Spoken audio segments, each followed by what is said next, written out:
안녕하세요. 이제 막 결혼 준비 시작한 30살 여자입니다. 4년을 넘게 만난 남자친구와 얼마 전부터 결혼 이야기가 오가기 시작했어요. 남자친구는 저보다 4살 연상으로 아무래도 두 사람 다 결혼 생각을 안 할래야 안 할 수가 없는 나이다 보니 몇 달 전부터 데이트하다가 자연스럽게 결혼 이야기가 오고 가기 시작했습니다. 남자친구와는 취직 후에 사회생활 시작한 지 얼마 되지 않아서 지인들의 소개로 처음 만나게 되었습니다. 조건만 두고 본다 하더라도 모자랄 게 없었고 서로 좋아하는 거라든지 하는 취향적인 부분이 비슷해서 말도 잘 통했어요. 그렇게 빠른 속도로 친해지게 된 저희는 얼마 지나지 않아서 연애를 시작하게 되었습니다. 궁합도 안 본다는 4살 차이라서 그런지 연애하는 동안 남자친구하고는 큰 다툼 없이 잘 만나고 있었습니다. 저에 대한 배려도 좋았지만 저희 가족들한테도 살뜰하게 참 잘하는 사람이었어요. 만나는 기간이 길어지면서 결혼 이야기 나오기 전에 먼저 저는 남자친구를 저희 부모님한테 소개를 시켰었거든요. 아무래도 사람 상대하는 직장을 가져서 그런가 저희 부모님 앞에서도 주눅들지 않고 이야기를 주고받는 남자친구 모습이 참 좋았고 아마 저는 그때부터 결혼에 대해서 긍정적인 생각을 갖게 되었던 것 같습니다. 저희 부모님께서도 은근슬쩍 남자친구를 사윗감으로 점 찍어두기도 하셨어요. 집에서 먼저 부모님이 너 결혼은 언제 할 거냐는 이야기를 꺼냈었는데 그 말에 저는 대답을 제대로 할 수 없었습니다. 사실 남자친구 입에서 결혼 이야기 나오기 전까지 저도 은근히 불안해하고 있었거든요. 왜냐하면 그때까지만 해도 남자친구는 저를 자기 가족들에게 소개시켜주는 자리를 단 한 번도 만들어주지 않았었기 때문이에요. 제가 했던 것과는 다르게 저를 부모님께 도통 소개시켜주고 싶지 않아 하던 남자친구의 모습 때문에 혹시 결혼 생각이 없는 건가 하는 그런 생각을 갖기도 했어요.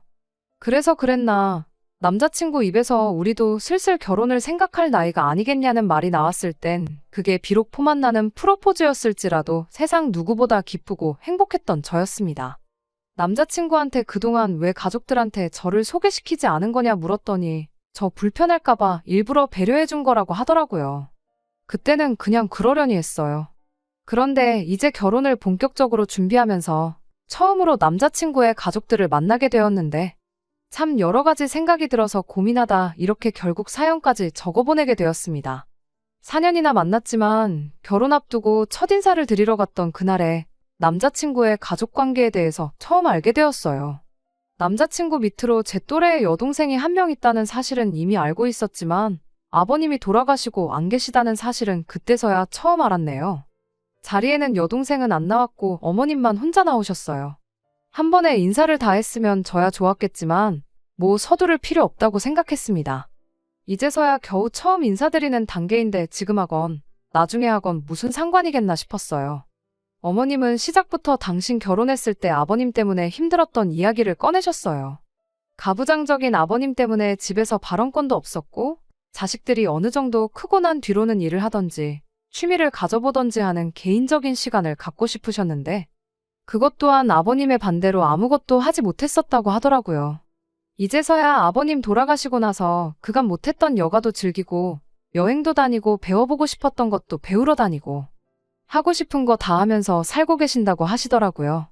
어머님 결혼 생활이 얼마나 힘들었는지 제가 알 길은 없었지만 그래도 아버님이 남겨놓은 재산으로 놀러 다니신다니 당장은 나쁠 게 없어 보였습니다. 저희 집은 아직 어머니 아버지 두 분 다 어떻게 될지 모르는 세상의 노후 대책이나 확실하게 해두고 싶으시다며 아직도 경제활동을 하고 계셨거든요. 아무튼 그렇게 첫 인사 자리는 평범하게 끝마치게 되었습니다. 집에 돌아갈 때 저는 당연히 남자친구가 어머님 모시고 같이 들어갈 줄 알았는데 어머님이 먼저 남자친구한테 둘이서 더 나눠야 할 이야기도 많을 테니 이야기 좀 더 나누고 오라며 혼자서 돌아가셨어요. 긴장을 많이 했던 터라 많이 피곤했고 저도 들어가서 쉬고 싶었는데 무슨 이야기를 더 나누라는 건지 싶었어요. 남자친구한테도 그냥 들어가 보겠다 이야기했는데 남자친구가 자기는 아직 할 이야기가 남았다며 저 좀 보자고 잡더라고요. 무슨 이야기를 하려고 저러나 싶었더니 어머니가 가부장적인 아버지 때문에 힘들었다는 이야기를 듣지 않았냐며 결혼하면 앞으로 효도하며 살고 싶다는 이야기를 빙 돌려서 말을 하더라고요. 어려서부터 어머니가 얼마나 고생하면서 사셨는지 두 눈으로 직접 봐왔기 때문에 당연히 그래야 하는 거 아니겠냐며 제 동의부터 구하더라고요. 자식이 부모한테 효도한다는데 그게 싫다고 사연을 적은 건 절대 아니에요. 저도 부모님께 효녀이고 싶고 저희 부모님이 고생하셨던 거, 지금도 남들 다 하는 은퇴 못하고 저렇게 일하시고 계신 거 보면 마음이 아픕니다. 결혼을 결정함에 있어서도 남자친구가 제가 하는 것보다 더 저희 부모님한테 싹싹하게 하던 그 모습이 참 좋았던 이유도 한몫을 했었기도 하고요. 저는 효도를 하는데 남자친구는 효도하면 안 된다. 그런 내로남불은 저도 하기 싫어요. 하지만 이어서 나온 남자친구의 한마디가 그 효도라는 게 제 기준으로 봤을 때는 너무한 게 아닌가 싶을 정도로 과하기 때문에 이렇게 사연을 적어보내게 되었던 거예요. 효도하는 거 참 좋은 생각이라고 남자친구 말에 동의를 하자마자 기다렸다는 듯이 결혼 후부터는 용돈을 드리겠다는 선언을 해왔습니다. 처음엔 용돈을 드리자는 말이 조금 거슬리긴 했어요. 당장은 저희가 아무리 벌이가 좋다고 해도 남자친구가 모아놓은 돈 8천에 제가 모아놓은 돈 6천이 전 재산이었거든요. 양가 도움 없이 결혼하기로 결정한 상황이라 대출은 당연히 받아야 하는 상황이었죠. 그러면 앞으로 나갈 대출이자며 혹시 모를 상황이나 이세 계획을 대비해 시작해야 할 저축이며 당장은 한 푼이라도 아끼는 게 수라고 생각했어요. 드리더라도 일단 앞으로의 상황을 보고 여유가 되는 선에서 적당히 드리면 되는 게 맞다는 생각이었는데 이미 다른 거 묻고 따지기도 전에 용돈부터 드리겠다고 선언을 했으니 말이죠. 그런데 더 어이가 없는 건 용돈을 드리겠다던 남자친구가 난데없이 액수는 자기가 벌어오는 월급의 절반이라는 말도 안 되는 소리를 꺼냈다는 겁니다. 남자친구 직장이 알만한 사람들은 이름만 들어도 뭐하는 회사인지 알 정도로 이름난 회사예요. 당연히 월급도 또래에 비해 괜찮은 조건으로 받고 있고요. 저 또한 남자친구가 다니는 회사만큼은 아니지만 적당히 괜찮은 회사 다니고 있습니다. 당장 두 사람 벌이를 합치면 뗄 거 다 떼고 대충 계산만 해봐도 거의 700만 원 후반 정도를 매달 월급으로 벌어온다는 계산이 나옵니다. 그 정도면 그래도 중간 이상은 가는 월 수입이었죠. 남자친구는 둘이 벌어서 800 가까이 버는데 자기 월급 절반에서 200만 원 정도 드리는 게 뭐 어려운 일이겠냐는 거예요. 당장 둘이 합쳐 500만 원만 벌어온다고 해도 중산층 이상은 버는 거나 마찬가지라고 하더라고요. 당장 용돈이라길래 많아봐야 30만 원, 50만 원 정도 드릴 생각이겠거니 했는데 액수를 들었더니 소름이 다 돋을 정도였어요. 매달 200만 원 가까운 용돈이라니 명절 때나 어버이날 때도 100만 원은 드려야겠거니 생각했는데 그 곱절이 되는 돈을 매달 무조건 드리겠다는 소리였으니 제가 그때 그 자리에서 얼마나 황당했는지는 안 봐도 대충 짐작이 가실 거예요. 100번 양보해서 어머님께 그 정도 되는 액수를 드린다면 그건 아마 저희가 결혼 후 한참 지나서 두 사람 사이에 아이가 생기고 회사를 문제로 아이를 봐줄 여건이 안 될 때 그때 저희를 도와서 아이를 케어해 주신다면 그때는 그 정도 충분히 드릴 수 있어요. 그때 가봐서야 알겠지만 그 이상도 드릴 수 있겠죠. 하지만 그 외에는 절대 배보다 배꼽이 더 커서는 안 된다는 생각이었습니다. 게다가 저희가 뭐 속도 위반으로 아이가 생겨서 결혼을 하게 되는 것도 아니고 그렇다고 당장 제가 아이 때문에 커리어를 포기할 생각도 없었거든요. 무엇보다 저희 둘 사이에 결혼 이야기가 진지하게 나오고 있는 상황이고 양가에 서로 얼굴 도장을 찍긴 했지만 저는 당장 그날이 어머님을 처음 뵈었던 날이기도 하고 양가 상견례도 마치지 않은 상황이었거든요.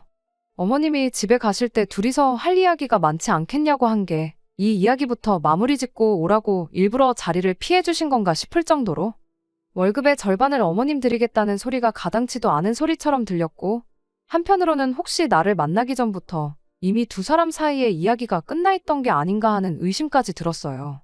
게다가 어머님이 가부장적인 아버님 때문에 고생하셨던 건 사실일지언정 적어도 지금은 그때 고생한 만큼 돌려받고 계신 상황이잖아요?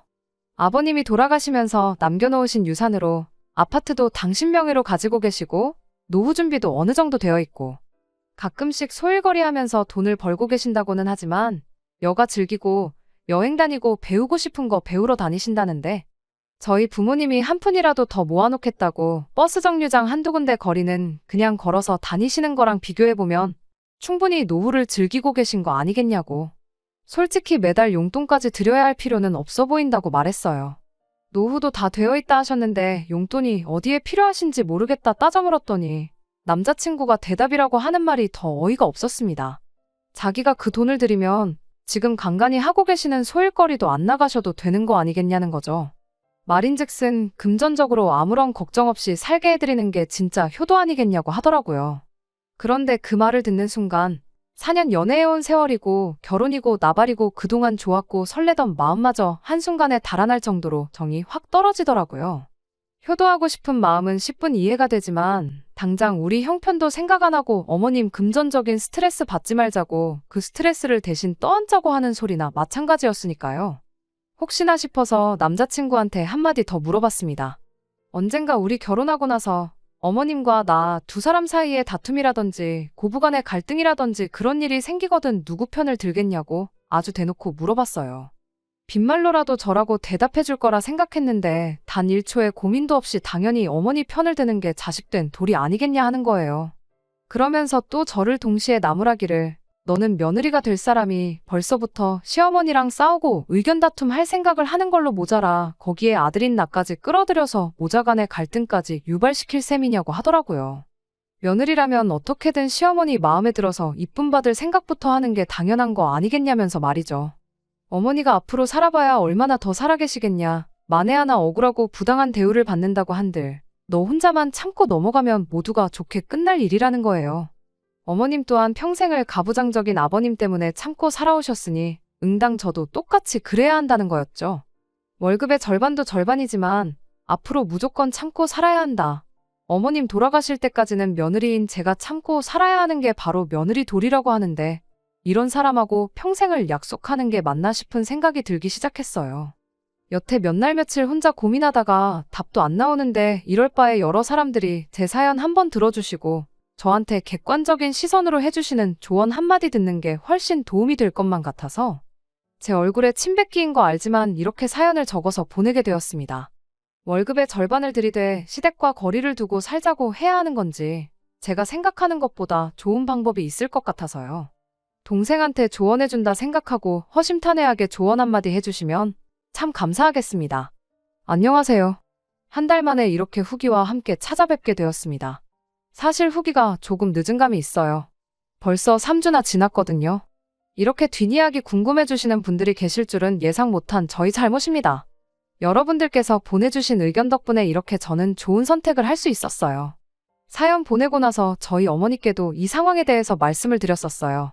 저희 어머니도 충격이 크셨습니다. 아무래도 남자친구를 사윗감으로 마음에 들어 하셨다 보니 그만큼 충격이 더 크셨을 거예요. 그래도 결혼하기 전에 본성을 알았으니 다행 아니냐고 결혼이야 상견례를 한 것도 아닌데 물으면 그만인 거 아니겠냐고 하시더라고요. 대신 어머니께서 결혼을 엎어버리기 전에 남자친구와 한번 이야기를 나눠보고 싶다고 하셨어요. 그런데 아무래도 그림이 어머니가 저 대신에 할 말을 해주는 게 아닌가 싶기도 해서 그냥 제가 알아서 해결하겠다고 했습니다. 단판을 짓더라도 결혼을 엎어버리더라도 그건 제가 이야기해보고 제가 결정하겠다고요. 곧바로 남자친구를 불러내서 대화를 나누는 자리를 갖게 되었어요. 처음엔 아무것도 아닌 척 사소한 이야기로 대화를 꺼냈다가 결혼 이야기로 화제를 돌려버렸죠.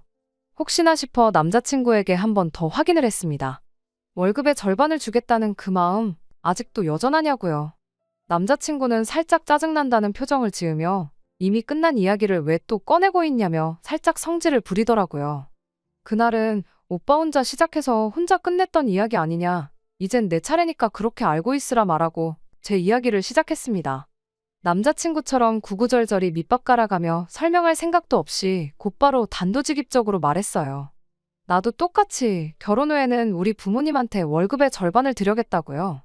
가만 생각해보니 오빠 말이 다 맞다고. 자식이 부모한테 효도하는데 이유가 있겠냐. 나도 오빠 따라 똑같이 부모님께 내 월급의 절반을 드리고 싶다. 그래도 되느냐 물어봤어요. 말이 끝나기 무섭게 남자친구 표정이 굳어가기 시작했습니다. 제가 이렇게 나오리라고는 예상을 전혀 못했다는 표정이었어요. 계산은 빠른 사람이라 서로 월급에서 절반씩 빼버리고 나면 당장 저축은커녕 생활조차 안 될 거라는 걸 눈치챈 것처럼 보였습니다. 당연히 대번에 그렇게는 안 되겠다고 말을 꺼내더라고요. 제가 오빠는 어머님한테 월급의 절반을 드리기로 했으면서 나는 그렇게 하면 안 되는 이유가 뭐냐고 물었더니 당장 안 된다고 말은 했지만 못하게 할 이유가 떠오르지는 않았나 봐요. 스스로 엄청 답답해 하더라고요. 그러다 좋은 생각이라도 난 건지 구구절절 이유랍시고 떠들어대는데 안 되는 이유랍시고 꺼낸 소리가 저희 아버지께서 경제활동을 아직 하고 계시지 않느냐는 소리였어요. 자기는 어머님이 혼자 벌기 때문에 도와드려야 마땅하지만 제 경우에는 저까지 나서는 게 오지랖이라고 하더라고요. 저는 그 순간을 놓치지 않고 남자친구 말을 또다시 잘라버렸어요. 그리고 한마디 더 꺼냈죠. 그러면 우리 아버지가 경제활동을 하지 않게 되면 돈을 들여도 된다는 소리냐고요. 당장 전화드려서 아버지한테 이제 고생 그만하시고 남들처럼 은퇴하시라고 해야겠다 했더니 남자친구가 또다시 쩔쩔매기 시작했습니다. 약이 바짝 오른 것 같아 보여서 거기다 대고 한마디 더 꺼냈어요. 다시 생각해보니 월급의 절반을 드리는 건 불공평한 것 같다고요. 모처럼 남자친구 말에 동의를 해줬더니 남자친구 얼굴에 화색이 돌기 시작했습니다. 그리고 저는 그때를 놓치지 않고 또 한마디를 보탰어요. 오빠네는 어머님 한 분이니까 입이 한 개인데 우리 집은 어머니 아버지 두 분 다 계시니까 입이 두 개 아니냐고. 그러니까 내 월급의 절반이 아니고 3분의 1을 챙겨드리는 게 공평한 거 아니겠냐고 했죠. 절반을 드리겠다는 말에도 저렇게 쩔쩔맸는데 절반보다 훨씬 더 드리겠다고 말을 꺼내니 그때부터는 남자친구 얼굴 꼬라지가 아주 말도 못할 정도였어요. 그때는 입에 모터가 달린 것 마냥 구구절절 설명도 잘하더니 제가 똑같이 하겠다니까 아무 말도 못하는 꼴을 보고 있노라니 아주 속이 후련하고 깨소금 맛이 다 나더라고요. 그리고 나서 남자친구한테 마지막으로 한 가지만 더 물어보겠다 했습니다. 결혼하면 월급의 절반을 드리겠다고 하지 않았냐? 그럼 지금은 어머님한테 용돈으로 얼마를 드리고 있느냐고 물어봤어요. 그랬더니 남자친구가 손사래를 치면서 지금은 드리고 있는 거 한 푼도 없다고 하더라고요. 결혼자금 모으기도 빠듯한 상황인데 무슨 돈을 드리고 있겠냐고.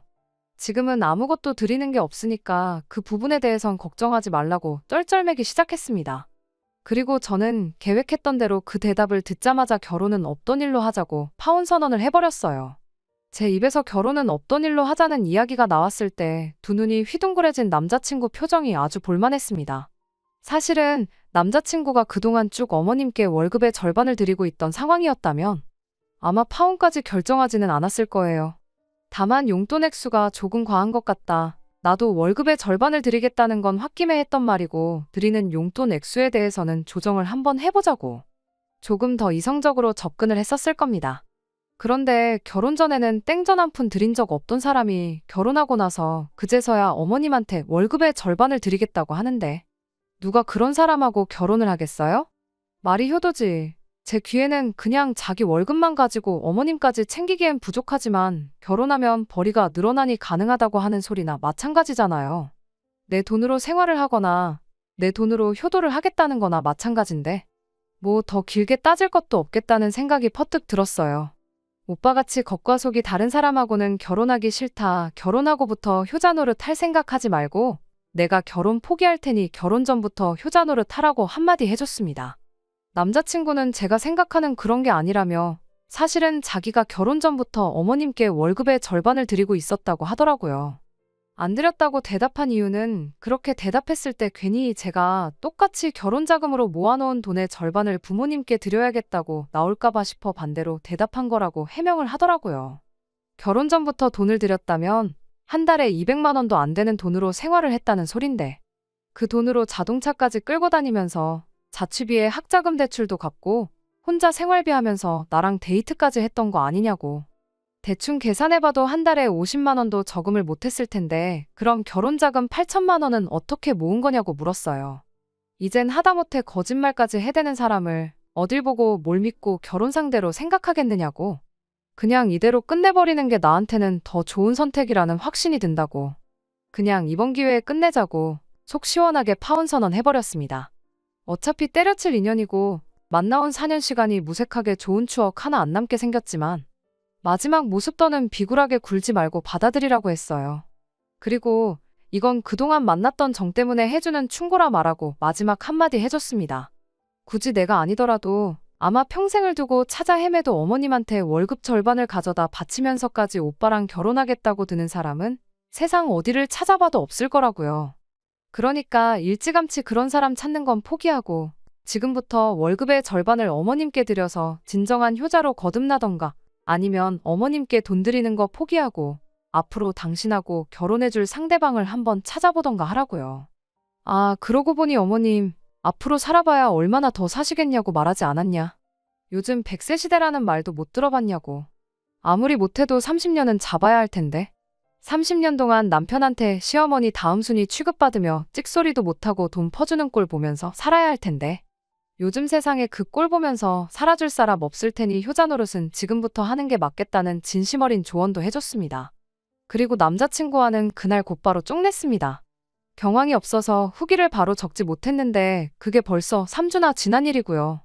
아무튼 그 후로 며칠 지나지 않아서 남자친구한테 다 내가 잘못했다 곰곰이 생각해봤더니 네 말이 틀린 말이 하나 없고 자기도 용돈 드리겠다는 말은 다시 생각해보겠다 하면서 연락이 왔었어요. 물론 제 대답은 결혼 상대는 딴 데 가서 찾아봐였습니다. 이미 저한테 한 번 거짓말까지 하지 않았냐. 그런데 그 말을 어떻게 믿고 나중에 어떻게 돌변할 줄 알고 이 결혼을 하겠냐고요. 그 후로는 저한테 전화 한 통 오질 않는 게 완전히 쫑이 났구나 싶네요. 사실 4년이라는 긴 시간을 연애해왔고 결혼 이야기도 자연스럽게 나왔던 만큼 참 많이 좋아했던 사람이에요. 그건 그거대로 가슴이 아프지만 아쉬운 마음은 하나도 들지 않네요. 저희 부모님께서도 잘 결정했다고 말씀해 주셨고요.